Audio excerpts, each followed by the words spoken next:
এখন আলোক health care and হাসপাতালের সৌজন্যে এখন রয়েছে দেশের পুঁজিবাজার পরিস্থিতি নিয়ে বিশেষ আলোচনা। এই আলোচনার জন্য আমাদের সঙ্গে স্টুডিওতে আছেন এনএলআই সিকিউরিটিজ লিমিটেডের প্রধান নির্বাহী কর্মকর্তা মোহাম্মদ শাহিদ ইমরান। আপনাকে স্বাগত আমাদের আজকের অনুষ্ঠানে। ধন্যবাদ। জি, আমাদের সহকর্মী রাজীব জামান জানাচ্ছিলেন ঢাকা স্টক এক্সচেঞ্জের এই মুহূর্তের সর্বশেষ আপডেট আপনি অবশ্যই শুনতে পাচ্ছিলেন।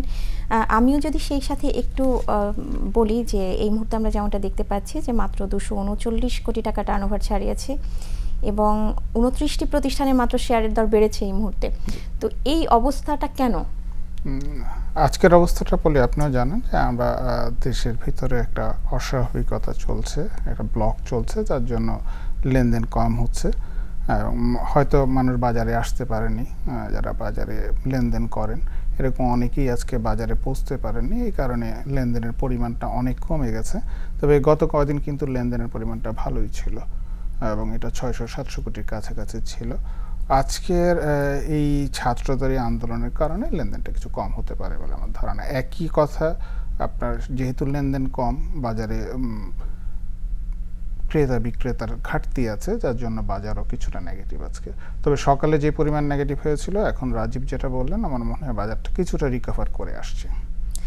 আচ্ছা, আর আরেকটা বিষয় যদি আমি এখানে একটু বলি, মানে নিঃস্ব হয়ে দেশের পুঁজিবাজার ছাড়ছে প্রায়, যদি আমি একটু ইনফরমেটিভ বলি যে প্রায় 1 লাখ বিনিয়োগকারী দেশের পুঁজিবাজার ছেড়েছেন। তো এই সংখ্যাটা দিন দিন বাড়ছেই, বা হচ্ছে এখান থেকে আমরা কিভাবে রিকভার করতে পারি? নিঃস্ব হয়ে পুঁজিবাজার ছাড়ছেন বিনিয়োগকারীরা, এটা একবারে যে অস্বাভাবিক ঘটনা তা আমি বলবো না। এটা যেমন আমাদের বাজারে পরিপূর্ণতা নেই, এটা একটা বিষয়। আরেকটা হচ্ছে আমাদের বাজারে বিনিয়োগকারীদের অজ্ঞতাও কিছুটা আছে। অনেকে না জেনে না বুঝে যে কোনো জায়গায় বিনিয়োগ করে আসেন। কোথায় বিনিয়োগ করছেন এটা নিজে একবার বিবেচনা করেন না, অমুক ভাই বা তমুক হাউস থেকে এটা কেনা হচ্ছে, এরকম একটা বিবেচনা করে অনেকেই বিনিয়োগে আসেন এবং বিনিয়োগের প্রতি লক্ষ্য রাখেন না যে বাজারটা কি কমে যাচ্ছে কিনা, আমার বিনিয়োগটাকে কিভাবে আমি সিকিউর করতে পারি। আর দ্বিতীয় আরেকটা বিষয় হচ্ছে যে মার্জিন লোন। অনেকেই বাজারটাকে পুরোপুরি বুঝে ওঠার আগেও না মার্জিন লোন চেয়ে বসেন, এবং এই মার্জিন লোন বিনিয়োগকারীকে নিঃস্ব করার একটা বড় হাতিয়ার, এটা কেউই বুঝতে চান না।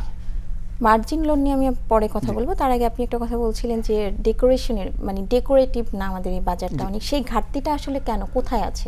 আমাদের বড় ঘাটতিটা হচ্ছে যে বাজারকে সাপোর্ট দেওয়ার জন্য যে জিনিসটা দরকার, সিসিবিএলটা আমরা আজ পর্যন্ত চালু করতে পারিনি।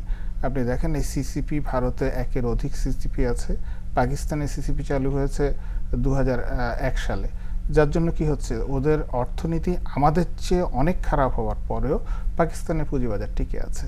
আমরা আমাদের পুঁজিবাজারকে সাপোর্ট দিতে পারছি না। আমাদের সিসিবিএলটা যদি চালু থাকতো, আমরা যদি মার্কেট মেকারের মাধ্যমে ভালো ভালো শেয়ারগুলোকে, ভালো ভালো স্টকগুলোকে যদি সাপোর্ট দিতে পারতাম এবং সেগুলো যদি বাজারে দর না পড়তো, তাহলে যেটা হতো যে বাজারের আজকে যে সূচকে প্রায় একটা নেগেটিভ ধারা চলে আসছে। যেহেতু বড় ধরনের শেয়ারগুলোতে যদি দাম একটু কমে যায়, সেটা সূচকের উপর একটা বড় ধরনের এফেক্ট পড়ে। ফলে কি হচ্ছে, ফলে সবাই উদ্বিগ্ন। আমরা কিন্তু বাজারে অনেকেই সূচক দেখে বিনিয়োগ করি, যদিও সূচক দেখাচ্ছে আমার ইনস্ট্রুমেন্ট কি বিনিয়োগ করছি সেটা দেখা উচিত, কিন্তু সূচক দেখে বিনিয়োগের ফলে যেটা হচ্ছে, সূচক দেখে আমরা ভটকিয়ে যাই। এই ভয় পাওয়ার ফলে আমাদের ভিতরে বিনিয়োগের প্রতি একটা অনীহা চলে আসে। এসব থেকে বেরোনোর জন্য আমার মনে হয় দ্রুত সিসিপিএলটা আমাদের বাস্তবায়ন করা দরকার।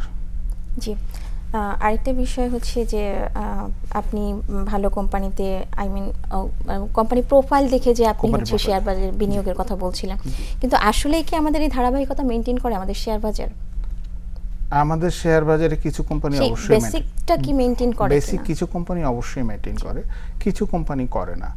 এই জন্য কিন্তু কর্পোরেট বিভিন্ন আইন বাংলাদেশ সিকিউরিটি এক্সচেঞ্জের আছে, সেই আইনগুলো যদি যথাযথ প্রতিপালন হয় তাহলে কিন্তু সেগুলো মানতে বাধ্য। আরেকটা হচ্ছে যে দেশব্যাপী গত 6-7 বছর ধরেই একটা মুভমেন্ট চালুর চেষ্টা গভর্নমেন্ট করছিল যে শুদ্ধাচার। হ্যাঁ, তো জীবনের সব ক্ষেত্রে যদি শুদ্ধাচারের পরিচর্যা করা যায়, এই ক্ষেত্রে এই কোম্পানিগুলোর সঙ্গে যারা নিয়োজিত আছেন, ম্যানেজমেন্ট বলেন বা অডিটর বলেন, ওনারাও যদি শুদ্ধাচারের একটা পরিপালন করেন, সেই ক্ষেত্রে কিন্তু আমার মনে হয় আমরা এই নেগেটিভনেসটা থেকে বেরোয় আসতে পারবো। জি, একটা বিষয় নিয়ে আমি কথা বলতে চাচ্ছিলাম যে শেয়ার বাজারে যারা আছেন বিশ্লেষক বলেন বা বিশেষজ্ঞ যারা আছেন এবং অনেকেই বলেন যে আমাদের এই শেয়ার বাজারের বড় ল্যাকিংস যেটা এটা হচ্ছে ভালো কোম্পানির শেয়ার বাজারের ঘাটতি রয়েছে, স্বচ্ছতা, এবং সেই সাথে যে আপনি কিছুক্ষণ আগেও যেমনটা বলছিলেন যে অডিটের বিষয়টা, অডিট ম্যানেজমেন্ট, সেখানে জবাবদিহিতারও অভাব রয়েছে।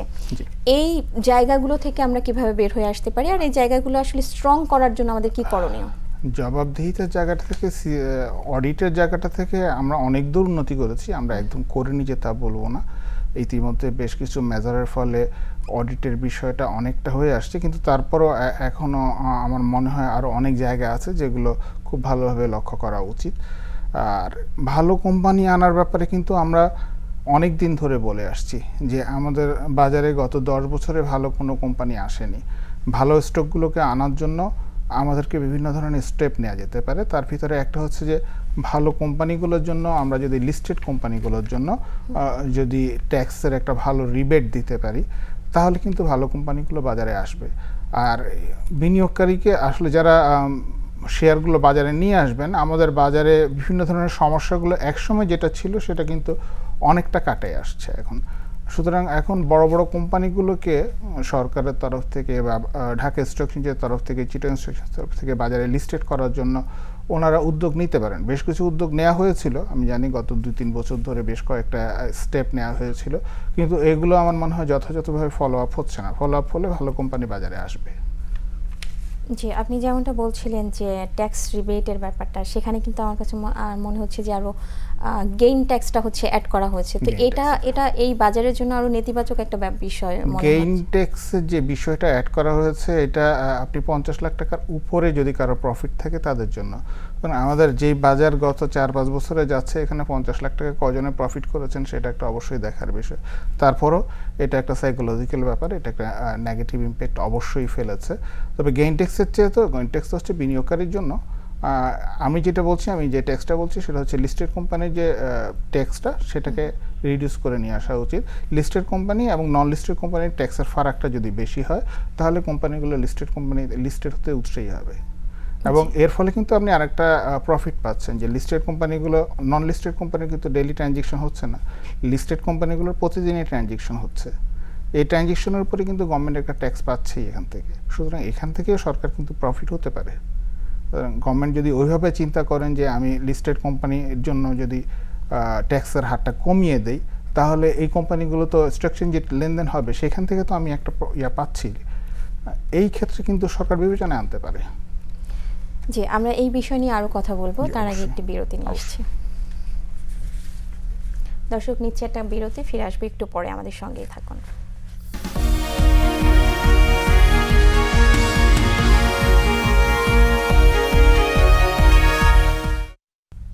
বিরতির পর আবারও স্বাগত জানাচ্ছি 21 বিজনেসে। দর্শক, দেখছিলেন আলোক হেলথ কেয়ার অ্যান্ড হাসপাতালের সৌজন্যে আমাদের এই পর্বটি। দেশের পুঁজিবাজার পরিস্থিতি নিয়ে কথা বলছিলাম এনএলআই সিকিউরিটিজ লিমিটেডের প্রধান নির্বাহী কর্মকর্তা মোহাম্মদ শাহেদ ইমরানের সঙ্গে। আমরা আবারও সেই আলোচনায় ফিরবো, এবং বিরতির আগে আপনি বেশ কিছু বিষয় নিয়ে কথা বলছিলেন, যেমন ভালো কোম্পানিকে ইনলিস্টেড করা এবং স্বচ্ছতা, জবাবদিহিতার ব্যাপারেও কিছু কথা বলছিলেন। তো এই ধারাবাহিকতা মেনটেন করার জন্য আমাদের কি করা উচিত? স্বচ্ছতা, জবাবদিহিতার জন্য আমাদের ভিতরে, আমি একটু আগেও বললাম যে আমাদের ভিতরে সেই মুভমেন্টটা আনা দরকার স্বচ্ছতার, জবাবদিহিতার জন্য। আর ভালো কোম্পানি আনার জন্য বিভিন্ন স্টেপ নেওয়া হচ্ছে, কিন্তু ট্যাক্সের যে ব্যাপারটা বললাম, সেটা যদি হয় তাহলে ভালো কোম্পানিগুলো আসবে, এটা আমি বিশ্বাস করি। জি, আরেকটা বিষয় হচ্ছে যে মার্জিন লোনের সমস্যা সমাধানের একটা বিষয় আছে, যে আমরা এখন যে বাজার রয়েছে, এই বাজারে মার্জিন লোনটা অনেক বড় একটা দায়ভার নিয়ে আছেন যারা সাধারণ বিনিয়োগকারী আছেন, এবং অনেকেরই ধারণা যে এই এখন যে পরিস্থিতি চলছে, মার্জিন লোনটা তাদের জন্য অনেক বড় একটা প্রেশার। তো আমার প্রশ্ন হচ্ছে যে এই মুহূর্তে মার্জিন লোনটাকে কিভাবে সাজালে হচ্ছে এটা আমাদের বাজারের জন্য উপকৃত হবে এবং সাধারণ বিনিয়োগকারী যারা আছেন তারা উপকৃত হবে? আমার জানা মতে বাংলাদেশ সিকিউরিটি এক্সচেঞ্জ কমিশনে মার্জিনের নতুন যে আইনটা, এটা নিয়ে কাজ হচ্ছে। আমাদের যে মার্জিন রুলসটা, এটা বেশ পুরনো, 2000 সালের খুব সম্ভব। তো এর মাঝখানে আমরা অনেক দূর চেঞ্জ হয়ে গেছি, আমাদের বিনিয়োগের অবস্থা চেঞ্জ হয়ে গেছে। আর 2010 সালের পতনের একটা বড় কারণ বলা হয় মার্জিন লোন। মার্জিন লোন কারা নিতে পারবে? মার্জিন লোন তো নেওয়ার জন্য একটা ক্রাইটেরিয়া দরকার। একজন বিনিয়োগকারী আসলেন, বিনিয়োগের কিছুই বুঝেন না, উনি ওনার কষ্টার্জিত টাকাটা নিয়ে আসলেন।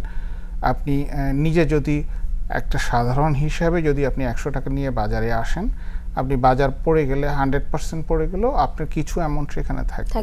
কিন্তু মার্জিন হচ্ছে এমন একটা ইনস্ট্রুমেন্ট যেটা নিয়ে আপনি যদি বাজারে আপনার বিনিয়োগের উপরে নতুন করে মার্জিন নেন, বাজারে যদি পতন হয় আপনি কিন্তু আপনার পুরো মূলধনটা হারাবেন।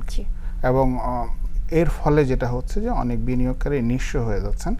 এনারা না বুঝে বাজারে আসছেন, না জেনে বাজারে আসছেন, বাজারকে না বোঝার ফলে বিনিয়োগ করে নিজের পুঁজি হারাচ্ছেন। এটা খুবই দুঃখজনক।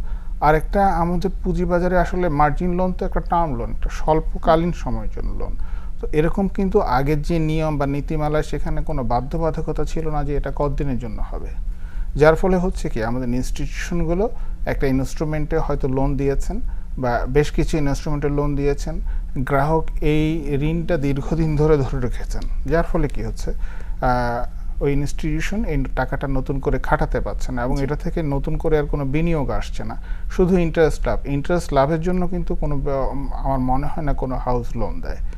হ্যাঁ, মেইন হচ্ছে যে বাজারে একটা গতিশীলতা আসবে। মার্জিন লোনের মূল কারণটাই হচ্ছে এটা, মূল প্রদানের অন্যতম একটা উৎস হচ্ছে এটা, যে বাজারে একটা গতিশীলতা আসবে।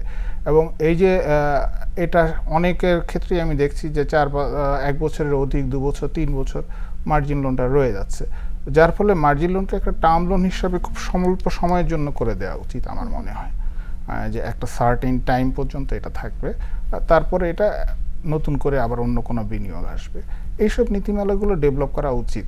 আর মার্জিনকে সবার জন্য উন্মুক্ত করার কোনো মানে হয় না। যে লোকটা বাজারে নতুন এসছেন বা যে লোকের পুঁজিবাজার সম্পর্কে, অর্থনীতি সম্পর্কে খুব একটা ধারণা নেই, তাকে আমার মনে হয় না যে মার্জিন দেওয়ার কোনো যৌক্তিকতা আছে। কারণ সে তো বিনিয়োগ করতে সব কিছু হারাবে। এবং গত 10 বছরে এই হয়েছে, অনেকেই এসেছেন আমার চোখের সামনে দেখেছি, মার্জিনের জন্য খুব জোরাজুরি করেছেন, মার্জিন নিয়েছেন এবং পরে নিঃস্ব হয়ে গেছেন। কিন্তু উনি যদি মার্জিন লোনটা না নিতেন তাহলে কিন্তু উনি নিঃস্ব হতেন না, ওনার অন্তত কিছু অ্যাসেট থাকতো। হ্যাঁ, অন্তত এই মুহূর্তে হচ্ছে আমার শেয়ার, মানে আমার শেয়ারের দাম পড়ে গেছে, আমি পরবর্তীতে যখন বাড়বে তখন হয়তো আমি সেটা কিছু একটা নিয়ে বের হতে পারবো। এটা একটা বিষয়। আরেকটা বিষয় হচ্ছে যে তাহলে এই বিষয়ে সাধারণ বিনিয়োগকারী যারা আছেন এবং ওনারা যারা চাচ্ছেন, তাদেরকে আলাদাভাবে হচ্ছে বোঝানোর কোনো বিষয় থাকে কিনা? এইটা তো আমরা বোঝানোর চেষ্টা করছি, কিন্তু আমাদের মানুষের ভিতরে সাইকোলজিক্যাল একটা ধারণা যে আমি বোধহয় লোন নিলে খুব তাড়াতাড়ি বড়লোক হয়ে যেতে পারবো। তো এই ধারণা থেকে মানুষকে বেরোয় আসতে হবে। এটা আমরা যখনই বিভিন্ন বিনিয়োগকারীদের শিক্ষামূলক প্রোগ্রামে যাচ্ছি, আমরা ওনাদেরকে বোঝানোর চেষ্টা করছি, কিন্তু অনেকেই হয়তো বুঝছেন, অনেকে বুঝছেন না। যারা না বুঝতে পারেন তারাই কিন্তু লোকসান করেন। আরেকটা বিষয় হচ্ছে যে বিদেশি বিনিয়োগটা আমরা যেমনটা দেখতে পাচ্ছি যে দিন দিন হারটা কমে যাচ্ছে। তো বিদেশি বিনিয়োগ বাড়ানোর জন্য আমাদের কি করণীয়, বা কিভাবে আমরা আরো ভালো কোনো উদ্যোগ নিলে বিদেশি বিনিয়োগটা বাড়তে পারে? আপনি তো জানেন যে ওভারঅল আমাদের যে ইকোনমির অবস্থায় ডলারের কিছু ক্রাইসিস চলছে, এবং বাংলাদেশের যে অর্থনৈতিক অবস্থা, এটার উপরে আসলে বিদেশিদের চেষ্টা করছেন সবাই। বিদেশিদের একটা আস্থা যদি আনা যায় তাহলে হয়তো বিদেশি বিনিয়োগ আসবে। বিদেশি বিনিয়োগ পুঁজিবাজারে আসছে না, কিন্তু অন্যান্য ক্ষেত্রে কিন্তু বিদেশি বিনিয়োগ আমরা দেখতে পাচ্ছি। ঢাকার কাছে জাপানের বিশাল ওদের প্রজেক্ট হচ্ছে, হ্যাঁ, বিভিন্ন ধরনের বিনিয়োগ নিয়ে ওনারা আসছেন, চিটংয়ে আসছেন, কিন্তু পুঁজিবাজারে ওনারা বিনিয়োগ করছেন না। আমরা একসময় যেটা দেখতাম যে পুঁজিবাজারে প্রচুর বিনিয়োগ আসতো বিদেশিদের, সেই বিনিয়োগটা আসছেন না। আমার মনে হয় এটা নিয়ে একটু রিসার্চ করা দরকার। ঢাকা স্টক এক্সচেঞ্জ এটা নিয়ে কাজ করতে পারে যে কেন বিদেশি বিনিয়োগ আসছে না। এবং আরেকটা হচ্ছে, আমি যেটা বললাম যে ডলারের সংকট চলছিল আমাদের কিছুদিন ধরে, যার ফলে সেটা তো কিছুটা কারেকশন হয়েছে, যার ফলে বিদেশি বিনিয়োগকারীরাও কিছুটা আস্থাহীনতায় ছিলেন। আমার মনে হয় সেই আস্থাহীনতাটা আস্তে আস্তে কেটে যাবে এবং নতুন করে বিদেশি বিনিয়োগ আসবে। জি, আমরাও তেমনটাই আশা করছি যে বিদেশি বিনিয়োগ আমাদের এই বাজারের জন্য অনেক বড় একটা ভূমিকা রাখবে বলে আশা করছি। আপনাকে অনেক ধন্যবাদ আমাদের সঙ্গে আজকে এখানে উপস্থিত থাকার জন্য। দর্শক, 21 বিজনেসের এই পর্বটি দেখছিলেন আলোক হেলথ কেয়ার অ্যান্ড হাসপাতালের সৌজন্যে। দর্শক, আবারও নিচ্ছে একটা বিরতি, 2টা 35 মিনিটে আবারও ফিরবো 21 বিজনেসে, আমাদের সঙ্গেই থাকুন।